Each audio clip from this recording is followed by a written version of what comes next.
Mr. Speaker, can I also wish everyone a happy St. George's Day? Yes. And can I also associate myself with the remarks about the passing of His Holiness Pope Francis on Easter Monday? Being married to a Catholic, I know the profound loss for millions in Britain and across the world. Mr. Speaker, does the Prime Minister now accept that when he said that it was the law that trans women were women, he was wrong? Well, Mr. Speaker, let me be clear. I welcome the Supreme Court ruling on this issue. It brings clarity and it will give confidence to women and, of course, to service providers. The Equality and Human Rights Commission will now issue updated guidance, and it's important that that happens and that all service providers then act accordingly. This government's approach and my approach has been as follows: to support and implement the Supreme Court ruling, and we will; to continue to protect single-sex spaces based on biological sex, and we will; but also to ensure that trans people are treated with respect, and we will; and to ensure that everybody is given dignity in their everyday lives. I do think this is the time now to lower the temperature, to move forward and to conduct this debate with the care and compassion that it deserves, and I think that should unite the whole House. Mr. Speaker, he can't bring himself to admit that he was wrong. That was the question. But he spoke about respect and dignity and compassion and lowering the temperature. So will he now apologise to the member for Canterbury, the very brave member for Canterbury, for hounding her out of the Labour Party simply for telling the truth? Mr. Speaker, I've always approached this on the basis that we should treat everyone with dignity and respect, whatever their different views, and I'll continue to do so. And I'll tell you, Mr. Speaker, for why.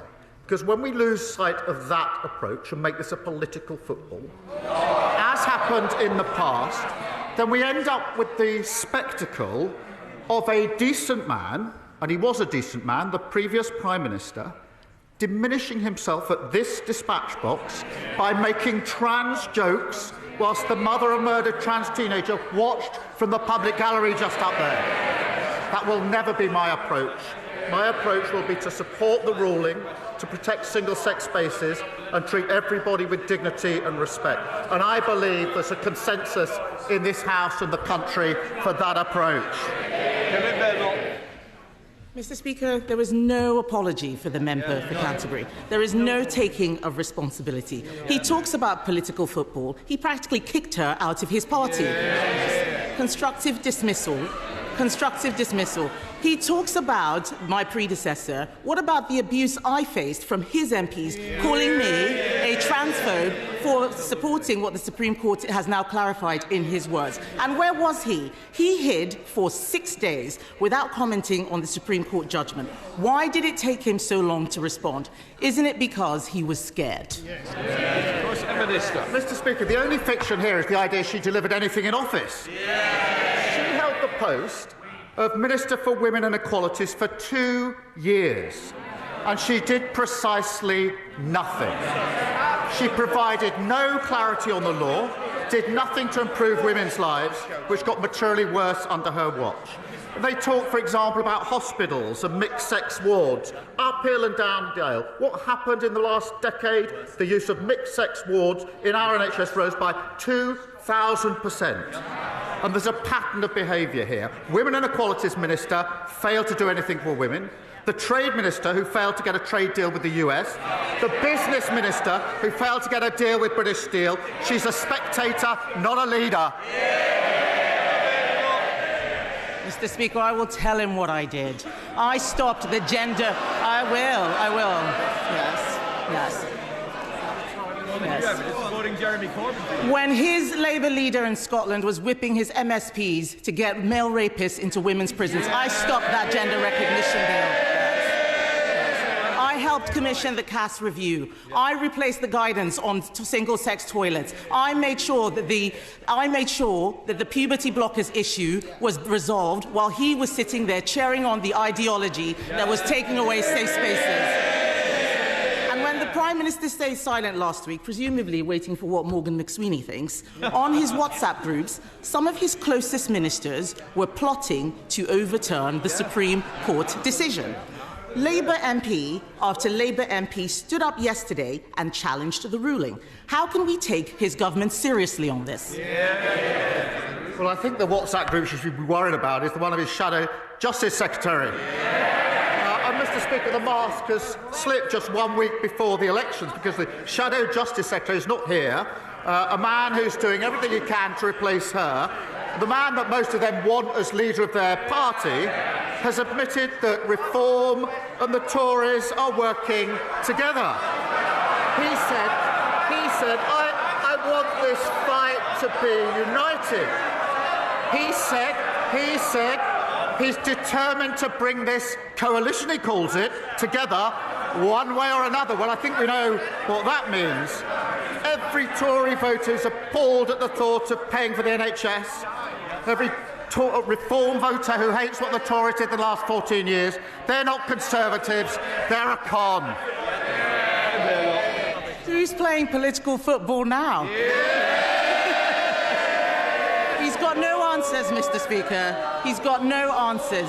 Yesterday, Labour MP after Labour MP challenged the ruling. He should be more worried about his backbenchers than my frontbenchers.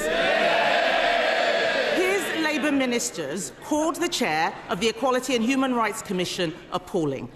Baroness Faulkner's role is critical to enforcing the court's judgment. She has had to put up with relentless abuse, not just from his front bench, but from activists and ideologues. Reappointing her will be a clear sign that he is taking this issue seriously. So will he commit to reappointing Baroness Faulkner when her term expires this year? Well, Mr. Speaker, I've always said the debate should be conducted properly on the principles of debate. I've said it many, many times. But I would remind the Leader of the Opposition that when they were in government, violence against women and girls reached record highs, rape prosecutions fell to record lows, and millions of women were left stuck on NHS waiting lists, unable to get the health care that they needed. Under this Labour government, NHS waiting lists down by more than 200,000, domestic abuse specialists in 999 control rooms.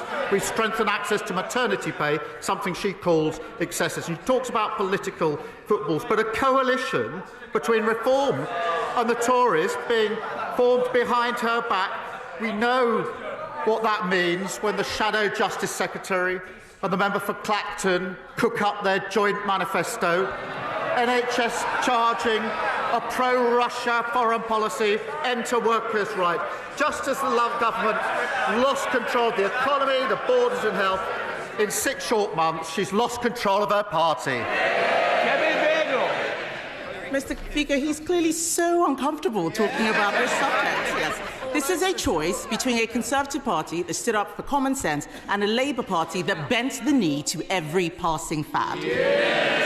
This is a question about moral courage, Mr. Speaker, about doing the right thing even when it is difficult. And the truth is, he doesn't have the balls. The Prime Minister only tells people what they want to hear. He only tells people what they want to hear. He is a weather vane who twists in the wind. He cheered an ideology that denied safe spaces to women and girls because he thought it was cool to do so. He hounded a brave female MP out of his party for telling the truth he accepts now.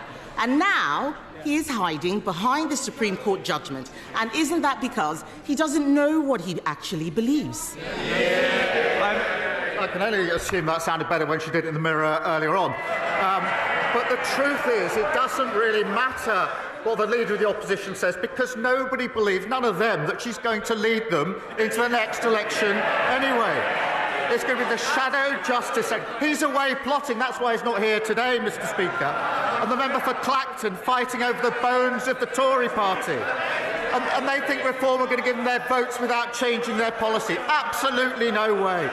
The member for Clacton's going to do what he always does, eat the Tory party for breakfast.